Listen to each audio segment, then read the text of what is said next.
என்ன அது சொல்லு. உனக்கு எத்தனை வயசு ஆகுது? 2 வயசு ஆகுதா? சரி, எனக்காக ஒரு அழகான பாட்டு பாடேன்.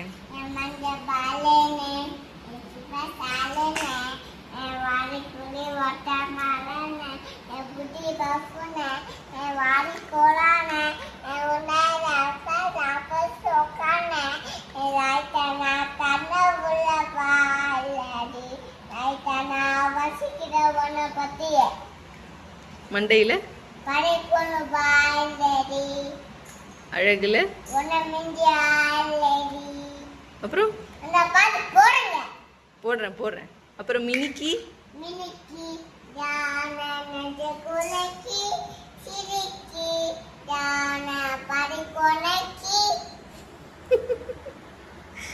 இவ்வளோ பாட்டு பாடுற? யார் சொல்லி கொடுத்தா உனக்கு? ஆச்சி சொல்லி கொடுத்தாங்களா? சரி.